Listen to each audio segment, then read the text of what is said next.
होता है एप्लीकेशन, तो समझ जाओ कि जरूर इसका डे टू डे लाइफ से कनेक्शन है। जैसे अगर आपको याद होगा 10th क्लास में आप लोगों ने पढ़ा हुआ था इंट्रोडक्शन टू ट्रिग्नोमेट्री, एक चैप्टर था इंट्रोडक्शन टू ट्रिग्नोमेट्री, और उसके बच्चों जस्ट बाद जो चैप्टर था वो था application of trigonometry.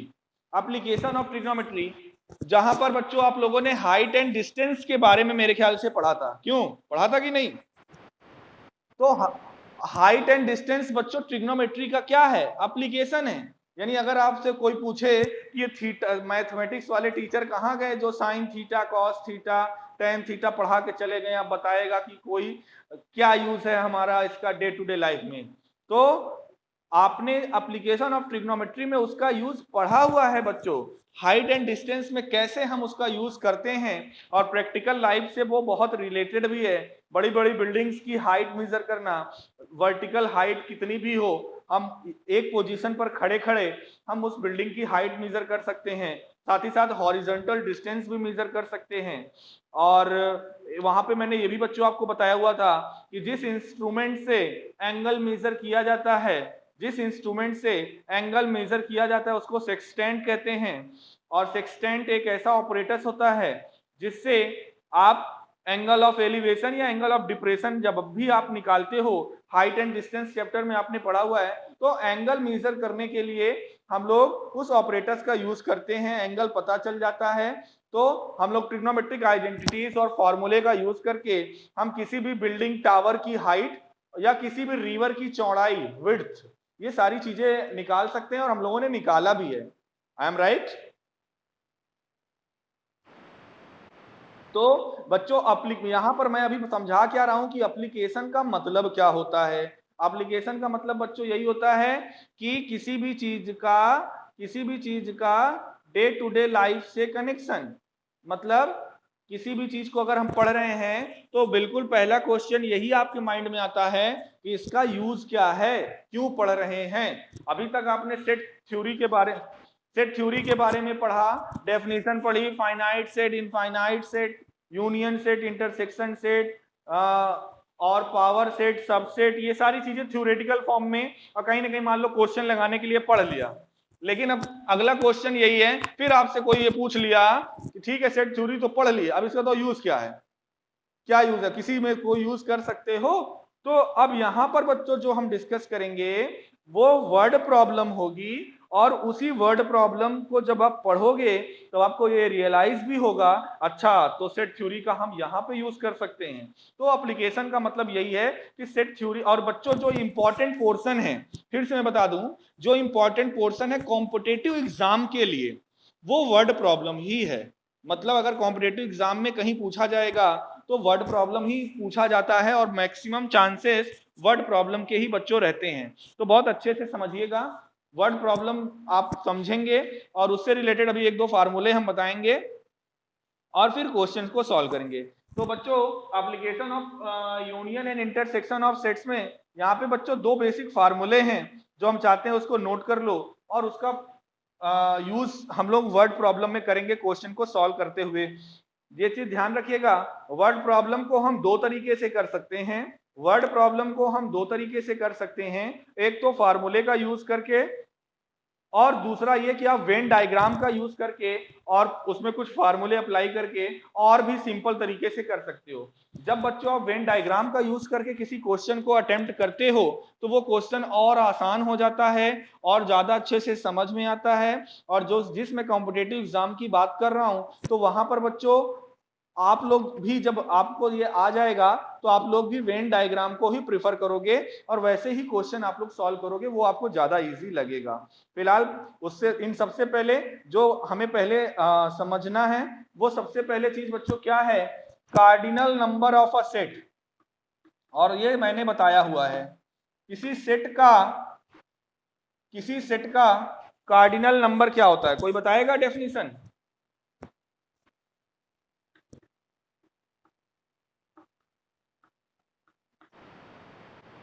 Yes, number of elements in a given set.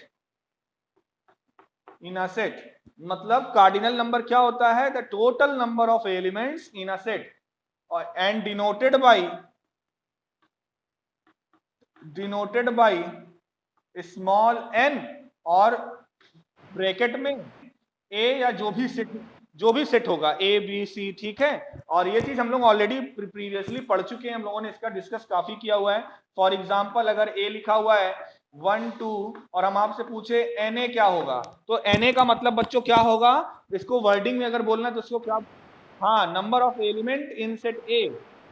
तो इसी को आपने अगर पेपर दिया होगा तो वहां पे एक वर्ड भी यूज हुआ होगा, कार्डिनैलिटी, अगर आपको याद हो तो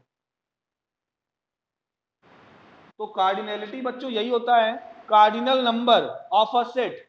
तो इस सेट का कार्डिनल नंबर कितना है, 2 है ना, क्योंकि इसमें नंबर ऑफ एलिमेंट्स कितने हैं, 2 हैं। तो ये होता है cardinal number of a set. किसी को कोई डाउट है कार्डिनल नंबर में?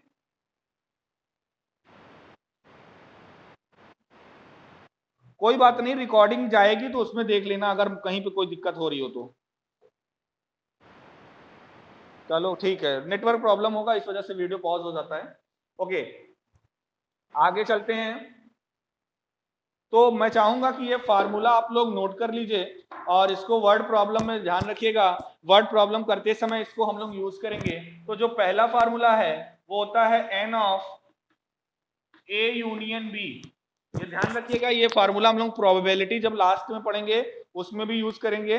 फिलहाल यहाँ पर सेट थ्योरी के लिए है n of a union b equals to होता है n of a plus n of b minus n of a intersection b। ये बच्चों a यूनियन b सेट का अगर हमें कार्डिनल नंबर निकालना है, और ये तब होता है, ये वाला फार्मूला तब लगेगा when a intersection b is not equal to 5। ये फार्मूला कब यूज होगा बच्चों, जब a इंटरसेक्शन b एम्प्टी ना हो, यानी a इंटरसेक्शन b में कुछ ना कुछ एलिमेंट जरूर आए, तो हम लोग यहां पर ये फार्मूले का यूज करेंगे। क्लियर? एक एग्जांपल चलिए लेके समझाते हैं आपको। सपोज करिए बच्चों एक सेट A है, इसमें एलिमेंट है 1 2 3 4, और दूसरा सेट B है, इसमें एलिमेंट है 2 4 6 8। ठीक, तो ये बताइए यहां पर A इंटरसेक्शन B एम्प्टी है कि नॉन एम्प्टी है? यस, ए इंटरसेक्शन बी यहाँ पर नॉन एम्प्टी है बच्चों, और उसकी वैल्यू क्या है, ए इंटरसेक्शन बी में कौन कौन से, 2 और 4। अब देखिए, अब यहाँ पर अगर इस फार्मूले, अब ये बताइए ए यूनियन बी अगर सपोज करिए आपको निकालना है, तो ए यूनियन बी में क्या लिखेंगे?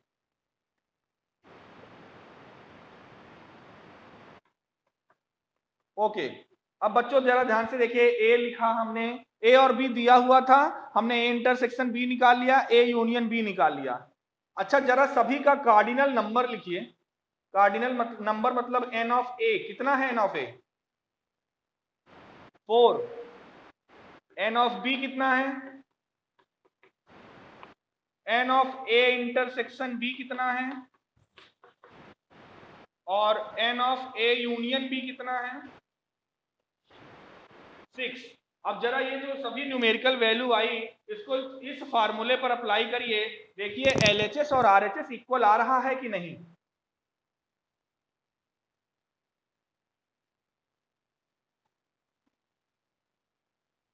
बताइए जल्दी से, आ रहा है कि नहीं? देखिए एलएचएस में लिखा हुआ है cardinal number of A union B, जिसकी वैल्यू 6 है, और Na प्लस एनबी यानी 4 प्लस 4 8 आएगा, और 8 में से माइनस करना है N of A intersection B जो कि 2 है, तो 8 में से 2 माइनस करेंगे 6, यानी एलएचएस भी 6 आया, आरएचएस भी 6 आया। तो आप कह सकते हो कि ये वेरीफाइड हो रहा है कि नहीं? क्लियर है? क्लियर है ना?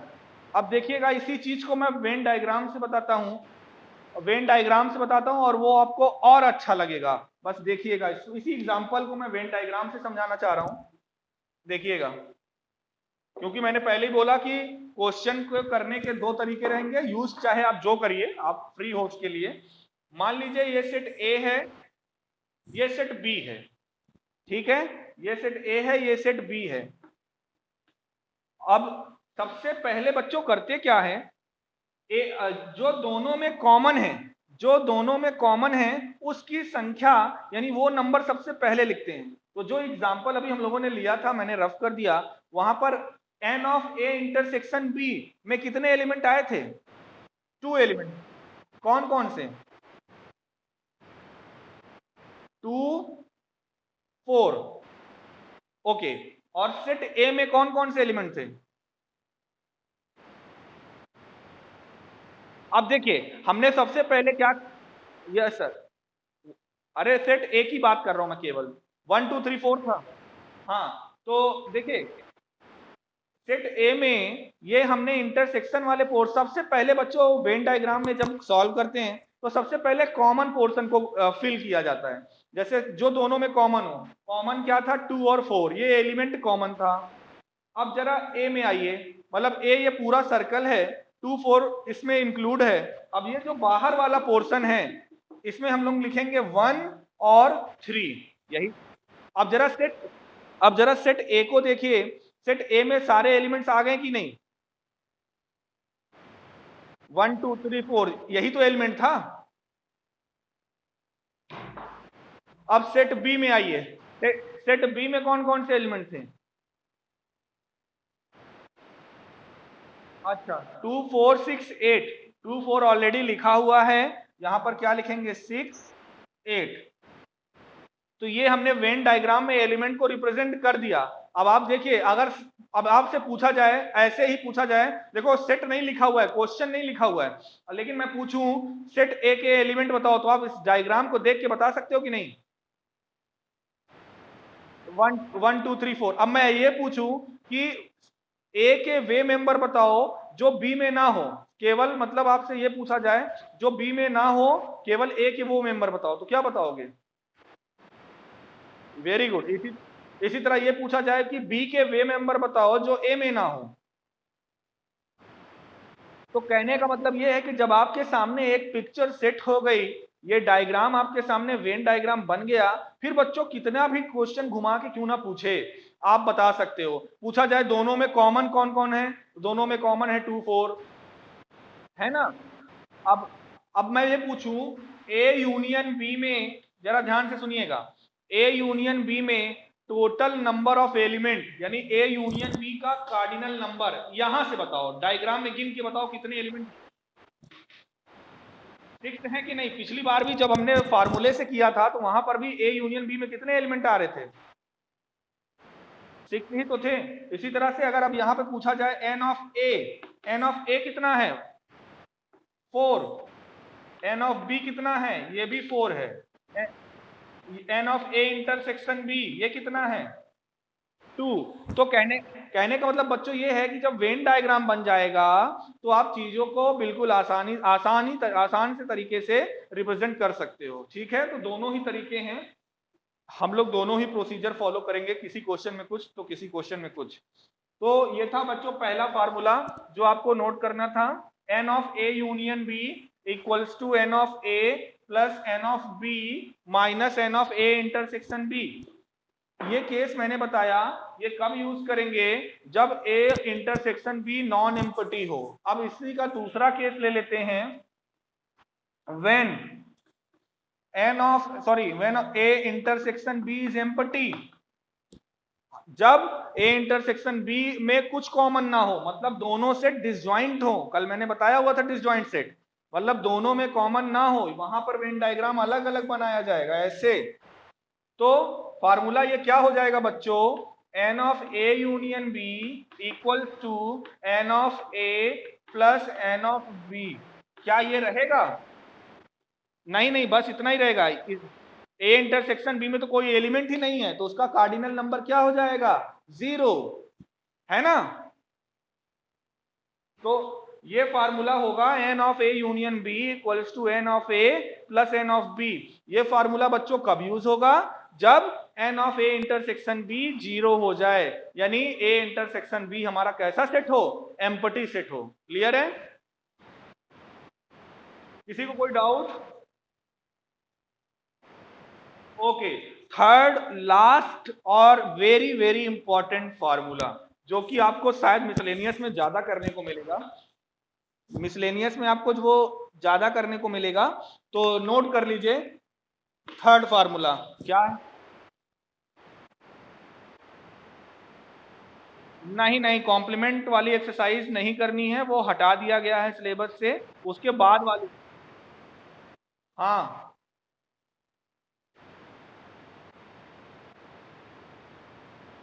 नहीं नहीं, कॉम्प्लीमेंट नहीं है, जब कहोगे तो मैं बता दूंगा, कोई वैसा नहीं है। कॉम्प्लीमेंट ऑफ अ सेट बहुत डिफिकल्ट भी नहीं है। यूनियन सेट में से सेट को माइनस कर दो, वही होता है कॉम्प्लीमेंट सेट। किसी सेट, नहीं अब ऐसा एग्जैक्टली तो नहीं कह सकते, कुछ पोर्शन होगा जो रिलेटेड, अब जैसे तुमने कॉम्प्लीमेंट बोला, तो कॉम्प्लीमेंट कई जगह इस्तेमाल होता है। जैसे किसी सेट का कॉम्प्लीमेंट निकालना है, तो होता क्या, उसके यूनिवर्सल सेट में से उस सेट को माइनस कर दो, तो वो हो जाता है उस सेट का कॉम्प्लीमेंट। जैसे ये यूनिवर्सल सेट में से उस सेट को माइनस कर दो, तो जो आता है वो होता है कॉम्प्लीमेंट। कॉम्प्लीमेंट का मतलब जो ए में ना हो, यूनिवर्सल सेट में हो लेकिन ए में ना हो। हम बता देंगे चलो लास्ट में, जब ये क्लास खत्म होगी मतलब सेट थ्योरी की, तो हम एक लेक्चर दे देंगे थोड़ा सा, जो जो टॉपिक आने वाला होगा। फिलहाल अभी इसको पढ़ते हैं, जब ये सेट थ्योरी खत्म होगा तो लास्ट लेक्चर हम दे देंगे कि जो रिड्यूस सिलेबस हुआ है सेट थ्योरी से, उसमें से क्या चीजें आगे आ सकती हैं, तो उसको हम बता देंगे, ठीक है। तो फिलहाल अभी ये तीसरा फार्मूला मैंने जिसको कहा कि ये वेरी वेरी इंपॉर्टेंट फार्मूला है, वो है क्या, N of A union B union C, N of A union B union C, ये इक्वल्स टू होता है N of A plus N of B plus N of C minus N of A intersection B minus N of B intersection C minus N of C intersection A, या A intersection C, बात एक ही है, plus N of A intersection B intersection C. बड़ा formula है, जाहिर सी बात है बड़ा होगा ही, क्योंकि यहां पर कितने सेट हैं, हाँ 3 सेट हैं, 3 सेट हैं यहाँ पर, तो 3 सेट्स हैं, तो उसके लिए n of A union B union C का formula N of A plus N of B plus N of C minus N of A intersection B minus N of B intersection C minus N of C intersection A plus N of A intersection B intersection C. ये formula ज्यादा important है बच्चों। ये tough question अगर हम कहें, या जो मिसलेनियस के वर्ड प्रॉब्लम होंगे उनमें ये अधिकतर यूज होंगे, हम लोग क्वेश्चंस करेंगे भी तो दिखाएंगे भी ये, लेकिन ये वाला आप याद तो तीनों होना चाहिए। और तीनों में मेन क्या है बच्चों, पहला वाला और ये लास्ट वाला, ठीक है। दूसरा ना भी याद रहे तो कोई दिक्कत नहीं है, दूसरा पहले के से ही आता है, लेकिन फर्स्ट वाला और थर्ड वाला फार्मूला आपको एकदम रटा होना चाहिए। क्लियर? ओके, तो आपको याद होगा कल हमने कुछ क्वेश्चंस ऐसे कराए हुए थे, तो आपके माइंड में होगा ये 3 सेट वाला चक्कर क्या है, 3 सेट का वेन डायग्राम कैसे बनता है। तो देखिए 3 सेट का वेन डायग्राम ऐसे बनता है, ए बी और सी। अब मैं बता रहा हूं कि कौन क्या पोर्शन होता है, सबसे लास्ट से शुरू करते हैं। सबसे लास्ट में क्या लिखा हुआ है, N of A intersection B intersection C. तो ये बच्चों ये जो पोर्शन है, ये तीनों में कॉमन है कि नहीं, और इसी तरह इसीलिए देखिए किया क्या गया, अगर आप ध्यान से समझेंगे इसको देखेंगे, n of A, n of A का मतलब है पूरा सेट ए, इसी तरह एन ऑफ बी का मतलब है पूरा सेट बी, और एन ऑफ सी का मतलब है पूरा सेट सी। अब देखो जब पूरा हम ले रहे हैं, तो ये जो पोर्शन है ये वाला, ये 2 बार आया कि नहीं, इसी तरह ये वाला और ये वाला भी पोर्शन 2 बार आया कि नहीं। ये जैसे हम देखिए इसको समझा रहे हैं, ये पोर्शन ए में भी है और बी में भी है कि नहीं,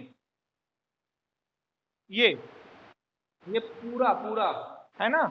इसी तरह से ये बी, ये पोर्शन ये पूरा, ये बी और सी का है, दोनों में कॉमन है कि नहीं, ये बी के लिए भी है और सी के लिए भी है। इसी तरह ये ए और सी दोनों में कॉमन है ना। तो अगर आप ध्यान से देखेंगे तो हमने पहले क्या किया है, पहले तीनों को ऐड के फॉर्म में लिखा है, मतलब पूरा एन ऑफ ए पूरा एन ऑफ बी पूरा एन ऑफ सी। अब जब पूरा ले लिए तो जो चीजें 2 बार आई हैं, तो उसको एक एक बार हटाएंगे ना बैलेंस करने के लिए। तो इसीलिए देखिए, ये अब जैसे मैं बोल रहा हूं कि ये जो पोर्शन है ये वाला, ये इसी तरह से इसको भी कह सकते हो, इसको भी कह सकते हो। तो जैसे फॉर एग्जांपल अगर इस पोर्शन की बात करें तो ये पोर्शन 2 बार आया है कि नहीं, ए में भी आया है और बी में भी आया है। तो अगर हम ऐड किए हैं तो यानी दोनों दो बार ऐड किए हैं कि नहीं, नहीं समझे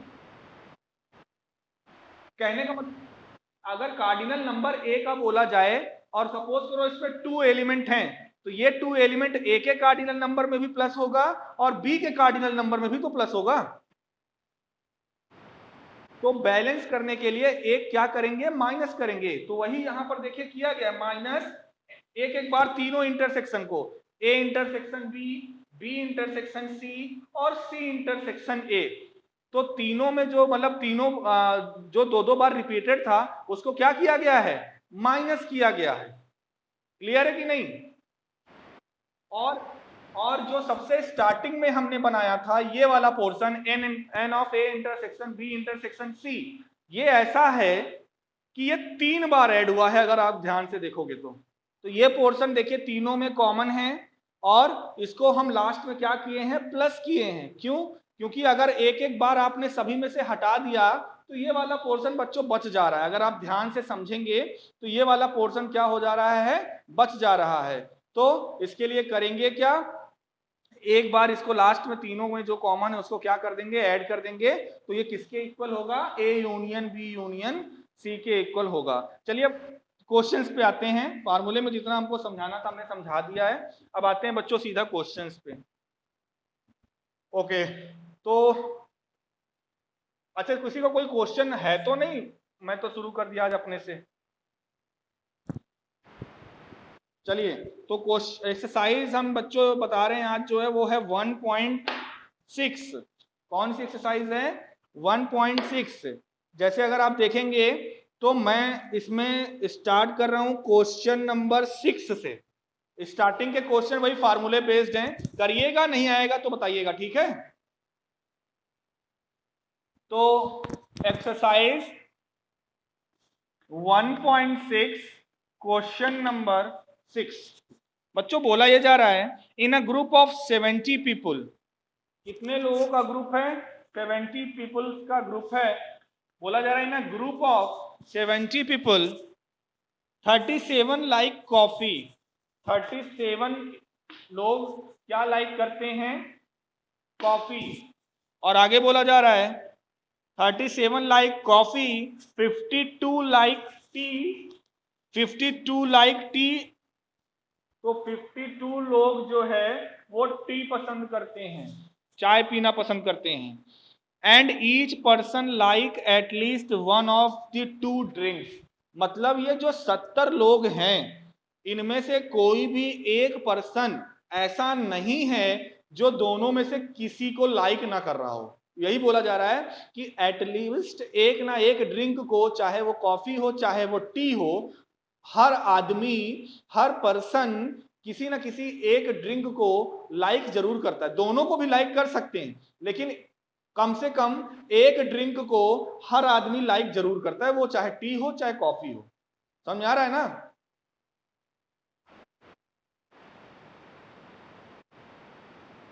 हाँ, अभी नहीं बता, ये 70 टोटल, जैसे मान लो हमको सर्वे किया गया, हम आपकी क्लास में सर्वे कर रहे हैं, 70 लोग आपकी क्लास में हैं, पूरे वो ग्रुप ऑफ स्टूडेंट्स मान लो हो गए 70। अब 70 लोगों में से हम गए और हमारे पास एक चार्ट है टी का और कॉफी का। हम एक एक से पूछते जा रहे हैं कि हाँ हर्षित तुम्हें क्या पसंद है, तुमने बोला सर कॉफी पसंद है। रिंकी ने बोला सर हमें चाय पसंद है, टी पसंद है। विवेक ने बोला सर हमको जो मिल जाए हम दोनों पी लेते हैं। तो ऐसे जब सर्वे करोगे तो ऐसे ही रिप्लाई मिलेंगे कि नहीं। तो ये जो ये 70 है ये टोटल नंबर ऑफ पीपल हैं जितने लोगों पर ये सर्वे किया गया। क्लियर। ये ए यूनियन बी दिया गया है, या आप कह सकते हो कि कॉफी और चाय पीने वालों की संख्या 70 लोग ऐसे हैं जो या तो कॉफी पी पसंद करते हैं या तो चाय पसंद करते हैं या दोनों पसंद करते हैं। 70 लोग ऐसे हैं जो या तो कॉफी पसंद करते हैं या तो चाय पसंद करते हैं। 70 लोग ऐसे हैं जो या तो कॉफी पी पसंद करते हैं या दोनों पसंद करते हैं। 70 लोग ऐसे हैं जो या तो कॉफी पसंद करते हैं या तो चाय पसंद करते हैं। तो ग्रुप ऑफ पीपल का मतलब यही है कि टोटल 70 लोगों पर सर्वे हुआ है, अगर कार्डिनल नंबर की भाषा में हम बात करें, और ये सेट ए है, ये सेट बी है मान लो, तो ये ए यूनियन बी का कार्डिनल नंबर दिया हुआ है 70। ठीक, अब बोला, पूछा क्या जा रहा है हमसे, how many people like both coffee and T, यानी हमसे ये देखिए ये कार्डिनल नंबर दिया हुआ है, ये 52 लिखा हुआ है, इसको आप एन ऑफ टी लिख सकते हो। टी किसके लिए रिप्रेजेंट कर रहे हैं, ये टी के लिए, capital T. N of T दिया हुआ है 52, कॉफी के लिए मान लो हम सी रिप्रेजेंट कर दें, कोई भी लेटर आप ले सकते हो। एन ऑफ सी मतलब चाय पीने, कॉफी पीने वालों की या कॉफी पसंद करने वालों की संख्या कितनी है, 37। ठीक है, और ये जो ऊपर दिया हुआ है 70, इसको क्या लिख सकते हैं, N of C union T लिख सकते हैं कि नहीं, क्यों लिख सकते हैं। अब पूछा क्या जा रहा है, आप बताइए कि कितने पर्सन ऐसे हैं जो चाय और कॉफी, टी और कॉफी दोनों पसंद करते हैं। क्वेश्चन समझ में आया कि नहीं। और आपको अब यहां से आपको थोड़ा थोड़ा ये भी समझ में आ रहा होगा कि यस, इसका डेली लाइफ में यूज है, हम लोग सोचते नहीं है, लेकिन देखा जाए तो ये डे टू डे लाइफ से कनेक्ट करा रहा है कि नहीं। तो अब देखिए क्वेश्चन, आपको देखिए वर्ड प्रॉब्लम जब भी आती है तो सबसे पहला आपका थिंकिंग यही होना चाहिए, मैं हमेशा से कहता आया हूं, वर्ड प्रॉब्लम मैथमेटिक्स में बच्चों को हमेशा दिक्कत देती है, और वो सिर्फ इस वजह से क्योंकि उनको उसकी मीनिंग एग्जैक्ट समझ में नहीं आती जो क्वेश्चन पूछना चाहता है। अगर आपको मीनिंग समझ गई तो देखिए ये डेटा हमने आगे लिख दिया, अब बस आप मेरे ख्याल से किसी को कोई दिक्कत नहीं होने वाली। फार्मूला आप लोगों को पता है, कैसे निकालेंगे, using the formula N of C union T equals to N of C plus N of T minus N of C intersection T, यही फार्मूला यूज करेंगे। तो यहां पे N of C union T की जगह पे 70, एन ऑफ सी की जगह पे 37, एन ऑफ टी की जगह पे 52 minus N of C intersection T, चाहे तो एक्स मान लीजिए या ऐसे लिखा रहने दीजिए, यही हमें निकालना है। इन दोनों को प्लस कर दीजिए, ये हो जाएगा 70 equals to 89 minus N of C intersection T. अब करिए क्या, इसको इधर भेज दीजिए 70 को इधर, तो ये हो जाएगा N of C intersection T equals to 89 minus 70, 89 minus 70 तो हो जाएगा N of C intersection T equals to 19। Clear है। तो मतलब 19 पर्सन्स ऐसे हैं, 19 लोग ऐसे हैं जो चाय और कॉफी दोनों ही पसंद करते हैं। क्लियर।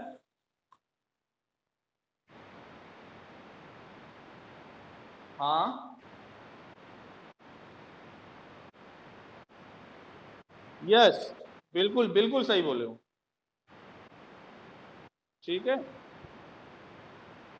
नहीं नहीं, तो दोनों को ऐड करो, कहां से अब देखो दो, यही एक्स्ट्रा आएगा, आप दोनों को ऐड करोगे तो वही एक्स्ट्रा आएगा जो दोनों में कॉमन होगा।